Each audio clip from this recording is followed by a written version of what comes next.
नमो नमः। नमः संस्कृताय। आज हम पुनः उत्तर रामचरितम के अध्ययन के क्रम में उपस्थित हुए हैं। अभी तक हमने उत्तर रामचरितम के प्रथम अंक के कुल 27 श्लोकों का अध्ययन कर लिया है। इस कक्षा में हम 28वें श्लोक से प्रारंभ करते हैं। अथेदं रक्षोभिः कनकहरिणछद्मविधिना तथावृतं पापैर्व्यथयति यथा क्षालितमपि जनस्थाने शून्ये विकलकरणैरार्यचरितैरपि ग्रावारोदित्ययपि दलति वज्रस्य हृदयम्।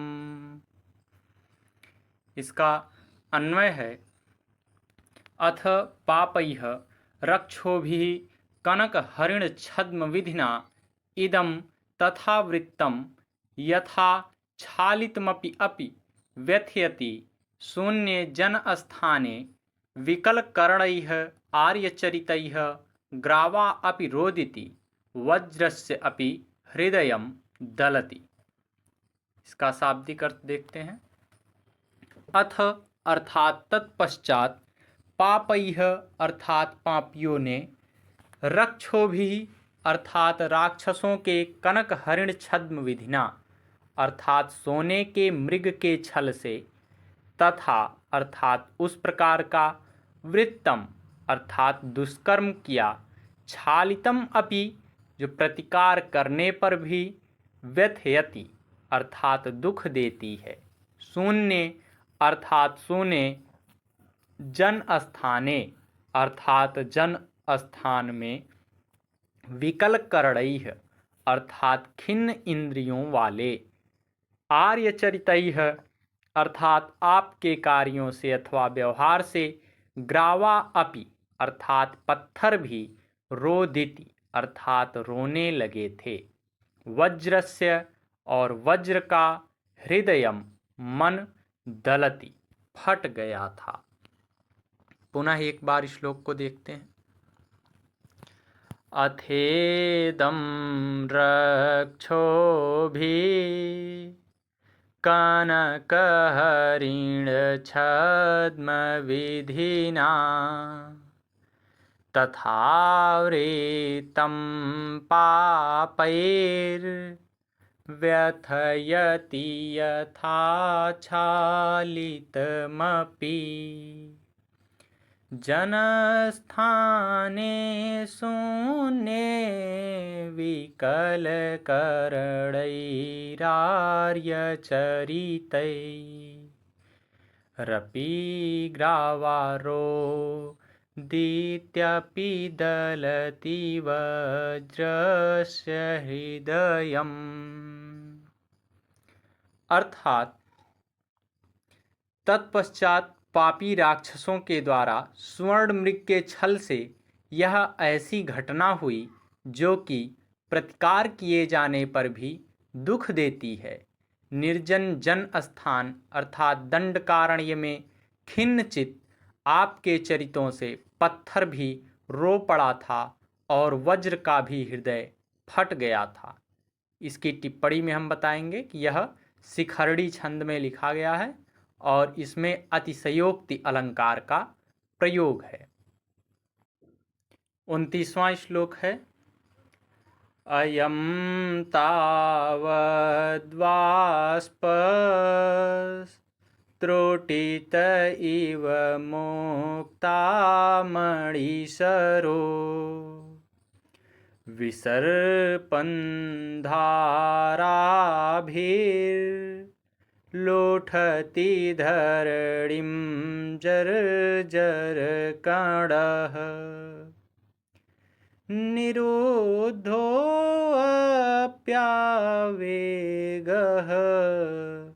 स्फुरदरधनासापुटतया परेषामुन्नेयो भवति चिरमाध्यामातहृदयः। इसका अन्वय है, तावत धाराभिः विसर्पन् जर्जरकणः अयं वाष्पः त्रुटितः मुक्ता मणिसरः इव धरणीं लुठति चिरम् आद्यमात् हृदयः आवेगः निरुद्धः अपि स्फुरदधरनासापुटतया परेषाम् उन्नेयः भवति। इसका शाब्दिक अर्थ देखते हैं। तावत अर्थात तब तक, धाराभिः अर्थात धारा रूप में, विसर्पण अर्थात बहता हुआ, जर्जर कणः अर्थात जल की बूंदों के रूप में, अयम अर्थात यह, वाष्पः अर्थात अश्रु प्रवाह, त्रुटितः अर्थात टूटा हुआ, मुक्ता मणिसरः इव मणियों की माला की भांति, धरणीम अर्थात धरती पर, लुठति अर्थात गिर रहा है, चिरम चिरकाल तक, आध्मात हृदय अर्थात हृदय को व्याप्त किया है, आवेगः अर्थात व्याकुलता, निरुद्धः अर्थात रोका हुआ, स्फुरदधरनासापुटतया अर्थात होठों और नासिका के कंपन से, परेशान दूसरों के द्वारा, उन्नेयः अर्थात अनुमान करने योग्य। पुनः एक बार श्लोक को देखते हैं। अयं तावद्वाष्पस्त्रुटित इव मुक्ता मणिसरो विसर्पन् धाराभिर्लुठति धरणीं जर्जरकणः निरोधोऽप्यावेगः स्फुरदधरनासापुटतया परेषामुन्नेयो भवति चिरमाध्मातहृदयः। अर्थात धारा रूप में बहता हुआ चूर चूर यह आंसू टूटी हुई मोती की माला की तरह पृथ्वी पर गिर रहा है। चिरकाल तक हृदय में व्याप्त यह आवेग रोके जाने पर भी ओष्ठ और नासिका के कंपन से दूसरों के द्वारा अनुमेय हो जाता है। इसकी टिप्पणी में हम बताएंगे कि यह शिखरणी छंद में लिखा गया है और इसमें उपमा और अनुमान अलंकार का प्रयोग है। 30वां श्लोक है, तत्कालम प्रियजन विप्रयोग जन्मा तीव्रोऽपि प्रतिकृतवाञ्छया विसोढः दुःखाग्निर्मनसि पुनर्विपच्यमानो हृन्मर्म व्रण इव वेदनां तनोति। इसका अन्वय है, प्रियजन विप्रयोग जन्मा तीव्रः अपि दुःखाग्निः प्रतिकृति वाञ्छया तत्कालं विसोढः पुनः मनसि विपच्यमानः हृन्मर्म व्रण इव वेदनां तनोति। इसका शाब्दिक अर्थ देखते हैं।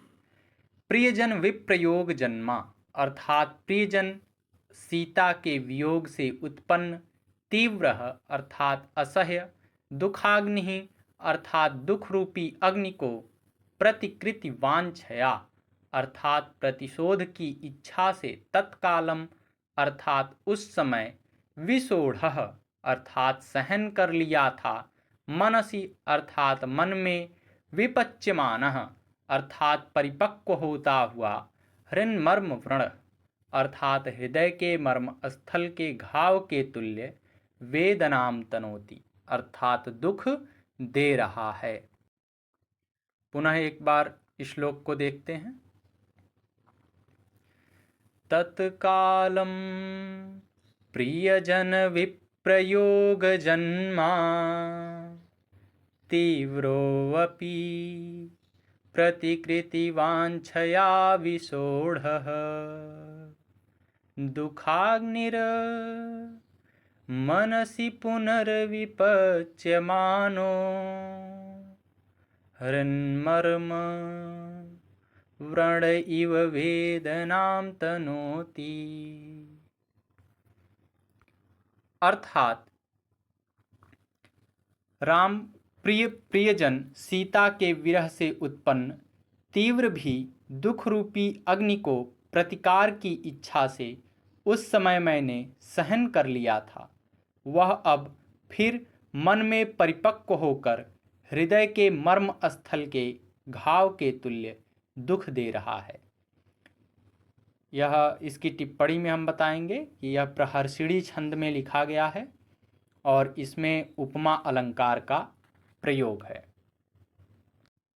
31वां श्लोक देखते हैं। एतस्मिन् मदकलमल्लिकाक्षपच्छ व्याधूतस्फुरदुरुदण्डपुण्डरीकाः, वाष्पाम्भः परिपतनोद्गमान्तराले,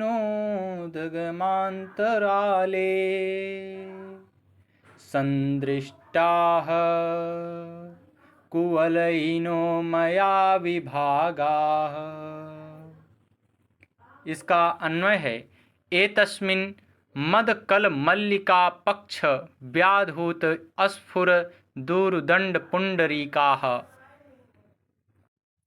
कुवलयिनः विभागाः मया वाष्पाम्भः परिपतनोद्गमनान्तराले संदृष्टाः। इसका शाब्दिक अर्थ देखते हैं। एतस्मिन् अर्थात इस पंपा सरोवर में, मदकल अर्थात मद से मधुर ध्वनि करने वाले, मल्लिकाक्ष अर्थात हंस विशेष जिनका शरीर श्वेत होता है, व्याधूत अर्थात कंपित, अस्फुरत अर्थात शोभित अथवा मनोहर, उरुदंड अर्थात बड़ी नाल वाले, पुंडरीक अर्थात श्वेत कमल, कुवलयिनः अर्थात नील कमल से युक्त, विभागाः अर्थात प्रदेश, मया अर्थात मैंने, वाष्पाम्भः परिपतनोद्गमनान्तराले अर्थात आंसुओं के गिरने तथा निकलने के मध्यकाल में, संदृष्टाः अर्थात दिखाई पड़ते थे। पुनः एक बार श्लोक को देखते हैं। एतस्मिन् मदकलमल्लिकाक्षपक्ष व्याधूतस्फुरदुरुदण्डपुण्डरीकाः, वाष्पाम्भः परिपतनोद्गमान्तराले, संदृष्टाः कुवलयिनो मया विभागाः। अर्थात इस पंपा सरोवर में मद से मधुर ध्वनि करने वाले मल्लिकाओं अर्थात हंस विशेषों के पंखों से कंपित और मनोहर बड़े नाल वाले श्वेत कमलों से युक्त तथा नील कमलों वाले प्रदेशों को मैंने आंसू के गिरने और निकलने के मध्यकाल में देखा था। इसकी टिप्पणी में हम बताएंगे कि यह प्रहर्षिणी छंद में लिखा गया है। नमो नमः। नमः संस्कृताय। धन्यवाद।